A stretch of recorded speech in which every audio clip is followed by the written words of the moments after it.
이른바 검언 유착 의혹으로도 알려진 채널A 사건에 연루된 한동훈 검사장에 대한 검찰의 최종 판단이 초읽기에 들어갔습니다. 수사팀이 이번 주 안에 이정수 지검장에게 정식 보고할 예정인데 결국 무혐의로 정리될지 주목됩니다. 우철희 기자의 보도입니다. 채널A 이동재 전 기자가 이철 전 밸류인베스트먼트 코리아 대표에게 유시민 전 노무현 재단 이사장을 비롯한 여권 인사들의 비리를 알려달라고 강요했다는 의혹.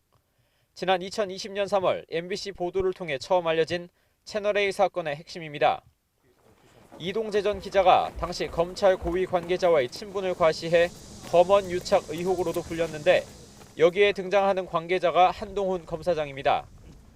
한 검사장이 당시 검찰총장인 윤석열 대통령 당선인의 최측근으로 분류돼 추미애 전 법무부 장관은 윤 총장의 지휘권을 배제하는 수사 지휘권을 발동하기도 했습니다. 이철 막 와이프 찾아다니고 막 이러는데 그건 해보면 하지. 교도소에 편지도 썼거든요. 이렇게 당신 어차피 자네들이 너 다 버릴 것이고 너 그런 거 하다가 한두 걸리면 되지. 이후 검찰은 이 전 기자와 후배 기자 백모 씨만 강요 미수 혐의로 재판에 넘겼는데 1심에서 무죄가 선고된 이후까지도 한 검사장에 대해선 기소 여부를 결정하지 않았습니다.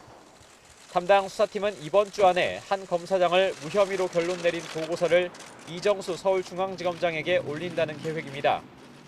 앞서 지난 2020년 7월 외부 인사들로 구성된 검찰 수사심의위원회가 한 검사장의 불기소를 권고하고 수사팀에서도 그간 여러 차례 무혐의 보고를 올린 것으로 알려졌지만 결정권자인 이성윤 전 지검장과 이정수 현 지검장은 받아들이지 않았습니다. 한 검사장의 비협조로 휴대전화 잠금을 해제하지 못했다는 게 수사가 더 필요한 주된 이유였습니다. 지금까지는 한 검사장과 윤 당선인에 대한 현 정부의 반감이 작용했다면 이제는 오히려 윤 당선인의 뜻을 고려하지 않을 수 없다는 점 때문에 이 지검장도 수사팀의 뜻을 수용할 것이란 전망도 나옵니다. 하지만 변수도 있습니다. 바로 박범계 법무부 장관입니다.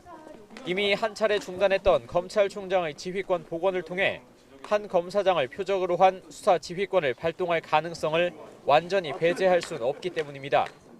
지금도 제 생각에는 이 비정상을 정상화하는 것이 검찰청법과 여러 법률에 근거한 체계에 맞지 않느냐. 2년여를 끈 채널A 사건 속 한동훈 검사장에 대한 처분이 임박한 가운데 검찰과 박범계 장관의 결정에 따라 파장이 적지 않을 전망입니다.